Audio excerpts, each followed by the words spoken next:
Hi class, welcome to your first project, and welcome to Multimedia. In our first project, titled Word Wisdom, we'll be using Illustrator to create a typographical poster. And this typographical poster will use your quote as well as the photo that you've taken. We're going to start in Illustrator, which is a vector program. And in Illustrator, as you open up, you'll notice that there is no artboard. So you have to create a new artboard by going up to File, New. Now in this document that we're going to be using, we want a letter size. But we're going to change the orientation. Instead of portrait, we're going to go over to the right and click on landscape. Let's give it a title and we'll call it Word Wisdom and we'll hit OK.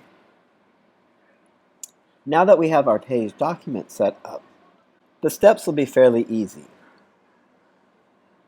I'm just bringing my quote over right now so that you can see how I work with it. What I want you to really understand and the power in unleashing your creativity in Illustrator is that we are not going to be typists like we might in our English class. Here, we're going to be taking our words and we're going to be designing them. And for this project, we're going to have to choose either a serif or a sans serif font for our quote. In this case, you're going to have to choose a quote. In this case, you're going to have to choose a font that is a serif or sans serif.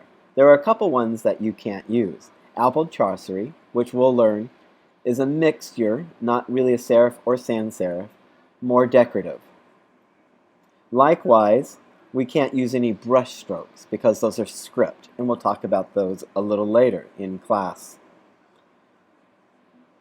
As we're scaling down, most of them will be available for you. No marker felt as well. So go ahead and pick a serif or sans serif typeface. You can always change it later. One of my favorite is, I love a modern font. So I'm going to put Bodoni. With my text tool, I'm going to write the first lines. And what I did was I clicked on my text, made a text box. Now I'm going to type in words that are important. I'm going to come back and type another line. And then to click out of the text, I have to go to my toolbox, go to my select tool, and click out. I'm going to continue with typing, and then I want you to continue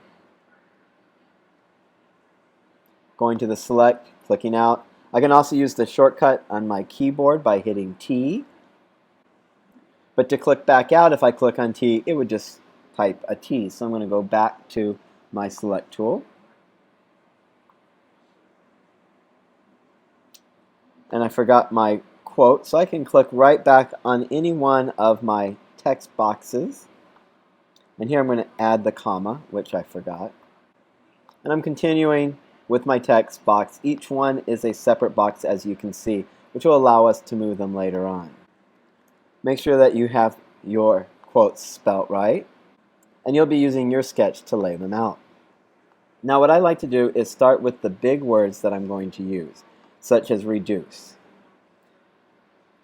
I can, and this is really important, holding down the Shift key as I drag one of the corners, which we call anchor points, I keep the text proportional. What we don't want to do is not holding down the Shift key and stretching. That looks like bad 1970s type that you would see in a bad television show. I can also control the type right up here. So I have my Bodoni. I also have my weight and my font size. So I might just make it 60, so that would be a lot easier. If I go to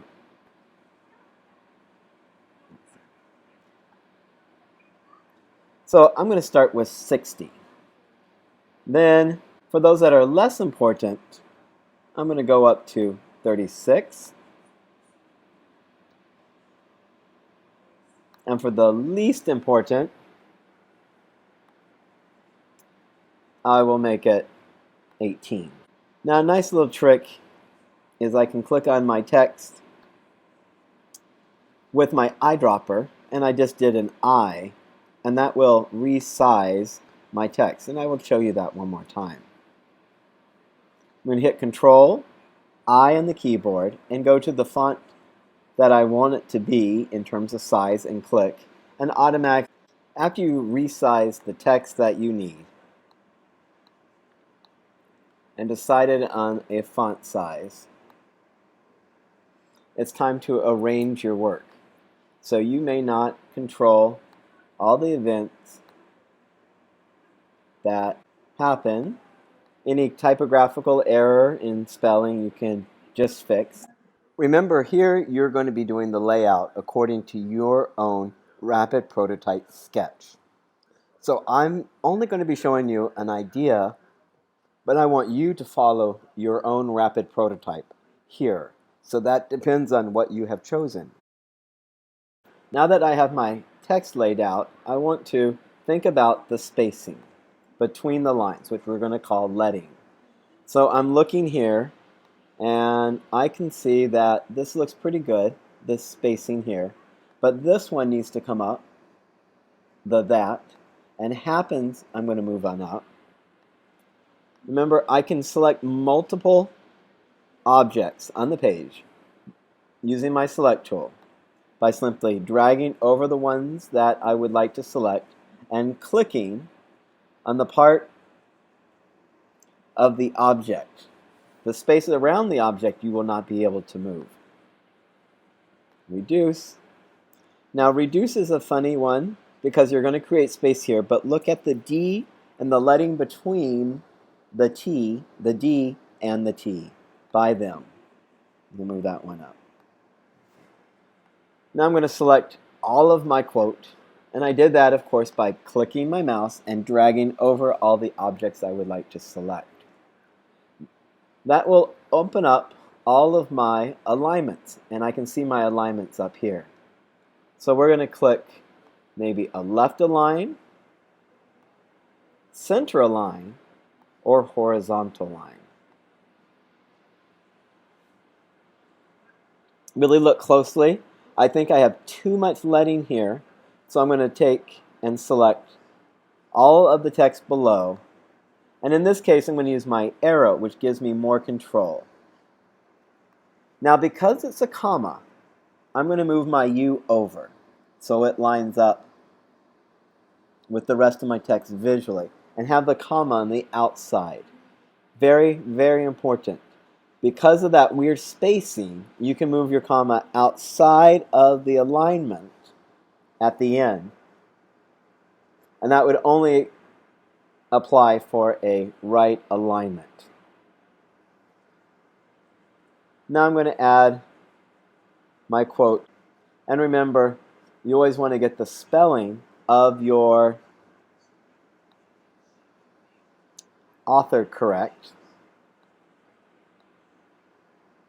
And since I've used a serif typeface, I must use a sans serif for my name here. And I'm going to go to one of my favorites. I want something heavy, so I'm going to go to Helvetica, because Helvetica is going to give me a lot of families here to go through, and I'm going to make it bold. A font family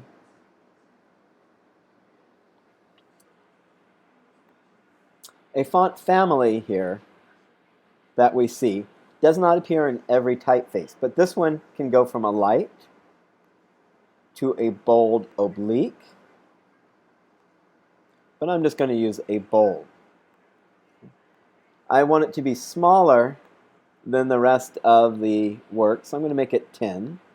And I can select both of these bottom objects. Whatever is already on the right is where the next object will align. So let's go up and align it to the right. Maya Angelou. Okay. Now you have a right, a left,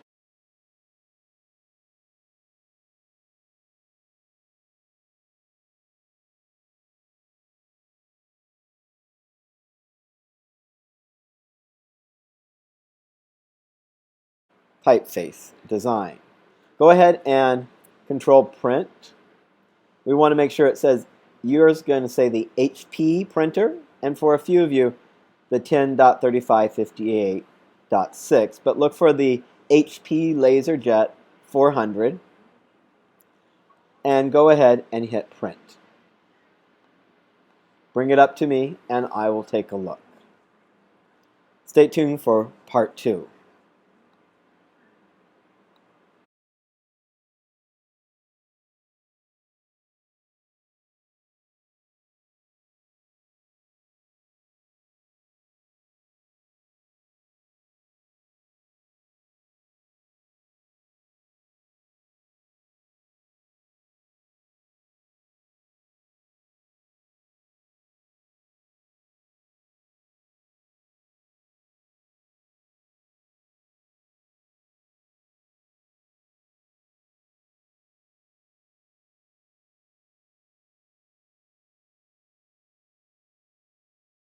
Or a center alignment layout of your typeface. Next, it's important to go to Save, locate your Documents folder, and hit Save.